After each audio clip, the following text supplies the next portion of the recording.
আলহামদুলিল্লাহ, আজকে শুধু বাংলাদেশে হানাফি আলেমদের তালিকায় আরও অতিরিক্ত 25,000 প্লাস আলেম ও আলেমার নাম যুক্ত হলো। আলহামদুলিল্লাহ। আল্লাহুম্মা লা নুহসি সানাআন আলাইকা আনতা কামা আথনাইতা আলা নাফসিক। আজকে আমি আমার ওই সমস্ত ভাইদেরকে, ওই সমস্ত বোনদেরকে একটি মেসেজ দিতে চাই যারা নিজেদেরকে হাদিস অনুসারী বলে দাবি করে। হানাফি মাযহাবের বিরোধিতা করতে আপনারা তো কম করেন না, শুধু বাংলাদেশেই 25,000 প্লাস সার্টিফাইড হানাফি আলেমার নাম আজকে যুক্ত হলো। আমি যদি প্রশ্ন করি আজকে কয়জন হাদিস অনুসারী আলেম বা আলেমা আজকে তৈরি হলো, কি উত্তর হবে? কেউ যদি চেষ্টা করে যে ফু দিয়ে সূর্যের আলো নিভিয়ে দেবে, মোটেও সম্ভব না। সে অনর্থক পণ্ডশ্রম করবে, নিজেকে কষ্টে নিক্ষেপ করবে। কেউ যদি সূর্যের দিকে থুতু নিক্ষেপ করে, থুতু কিন্তু তার মুখেই পড়বে, তার মুখ কুৎসিত হবে, দুর্গন্ধযুক্ত হবে। তো ইমাম আবু হানিফা রাদিয়াল্লাহু আনহু এমন একজন ইমাম, আমার মতো ফলোয়ার ইমাম আবু হানিফা রাদিয়াল্লাহু আনহুর প্রয়োজন নেই, কিন্তু ইমাম আবু হানিফা রাদিয়াল্লাহু আনহুর মতো একজন ইমাম আমার প্রয়োজন আছে কি না? This is the biggest question, the most important question to answer. সম্ভবত একমাত্র ইমাম আবু হানিফা রাদিয়াল্লাহু আনহু ছাড়া আর কারো কপালে এত ফলোয়ার, এত ভালোবাসার মানুষ জোটেনি।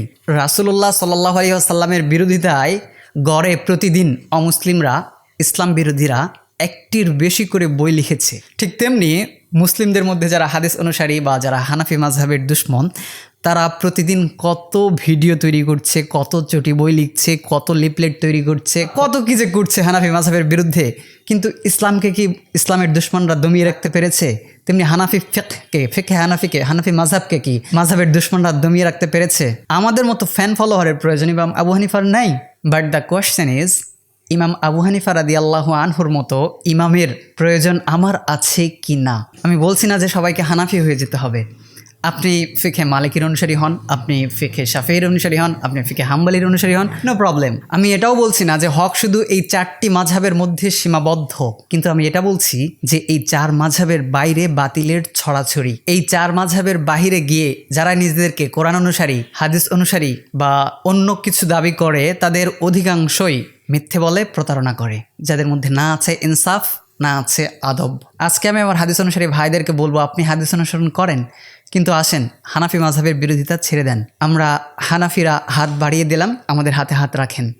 আমরা একসঙ্গে দাওয়ার কাজ করি, রাসূলুল্লাহ সাল্লাল্লাহু আলাইহি ওয়াসাল্লামের সুন্নাহর প্রচার প্রসার করি। পৃথিবীর 600 কোটির বেশি অমুসলিমকে ইসলামের দিকে দাওয়াত দিই, আহ্বান করি। নিজেদের মধ্যে ঝগড়া, বিবাদ, বিসংবাদ সব কিছু ভুলে, সব কিছু ছেড়ে দিয়ে আমরা ভাই ভাই হয়ে যাই। এই ছিল আমার মতো একজন ক্ষুদ্র তুচ্ছ মানুষের পক্ষ থেকে আপনার প্রতি বিশেষ আহ্বান।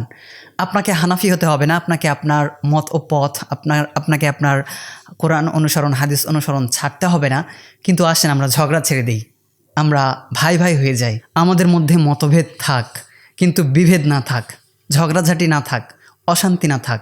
আমরা সবাই একসঙ্গে পৃথিবীর যত অপশক্তি আছে, যত বাতিল আছে, সেগুলোর মোকাবেলা করি। কাদিয়ানিয়াত বা আহমাদিয়াত, ইসাইয়াত বা নাসরানিয়াত, এছাড়া আরও যত ইসলাম বিরোধী, ইসলাম বিদ্বেষী এবং ইসলাম বিধ্বংসী ফিরকা আছে, সেগুলোর বিরুদ্ধে আমরা শক্ত হয়ে, প্রাচীর হয়ে দাঁড়াই। মুসলিম উম্মার ঈমান হেফাজতের জন্য এবং তাদেরকে আমলে উৎসাহিত করার জন্য আমরা সদকায়ে জারিয়া হয়ে যাই। আল্লাহ তাআলা আমাদের সবাইকে হেদায়েত দান করুন এবং আমাদের হায়াতে বারাকা দান করুন এবং আমাদের ছোট্ট খাটো টুটাফাটা সমস্ত নেক আমল কবুল করে নিন। আমিন।